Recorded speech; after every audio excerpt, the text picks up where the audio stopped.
Assalaamu calaykum saaxiibayaal. Sideed u hagaajin kartaa codkaaga adigoo wato telefoon iPhone ah? Aniga ayaa ku bari doono. Ugu horreyn waxaan ka codsanaa in YouTube-ka profile-ka saaran aad subscribe inoo saarto, TikTok-gana aad follow inoo dhahdo. Marka waxaa loo baahan yahay marka hore inaad codkaaga aad soo duubto.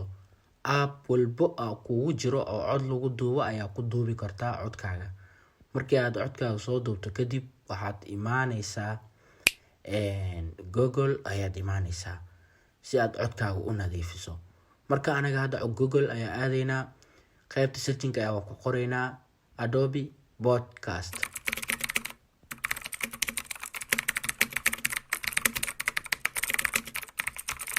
Kadib waa setting gareynaynaa, linkiga ugu horeeya ku dhufanaysaa. Markuu sidaan kugu soo baxo kor ayaa u sii wadaysaa, meeshan ayaad ku dhufanaysaa. Markaa ku dhufato sidaan ay ku soo bixi doonaa, qaybtaas oo JAWS ku qoran tahay ayaad ku dhufanaysaa. Dib wuxuu ku leeyahay meesha codkaaga ku jiro dooro. Anaga hadda codkeena wuxuu ku jiraa audio, meesha ay ku qoran tahay ayaad ku dhufanaysaa folderkaas. Kadib waa ku sii dhufanaysaa. Codkan ayaan rabnaa inaan hadda aan nadiifino. Asiga ku dhufanayna open ayaan leenahay. Sidaan ayuu kugu soo bixi doonaa, muddo ayuu sidaan u wareegan doonaa. Waad sugaysaa intuu kugu soo qabanayo codkaaga, markaasi waa sugaysaa.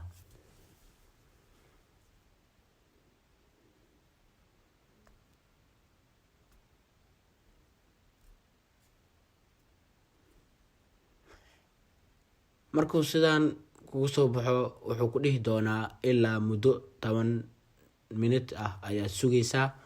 Markaad sugto kadib sidaan ayuu kugu soo saari doonaa. Waxaad leedahay meesha ay ku qoran tahay download ayaa taabanaysaa. Sidaas ayaa muuqaalkaaga kugu download gareysan doonaa. Markaas magac ayaa ku qoraysaa, waa save gareynaysaa. Si toos ah ayaad mobilkaaga kugu dhici doonaa. Haddii aad muuqaalkan waxaad ka faa'iiday, waxaan ka codsanaynaa in YouTube-kaas teknolojiyada ama editing-ka aan kaga hadlayno aad subscribe inoo saarto.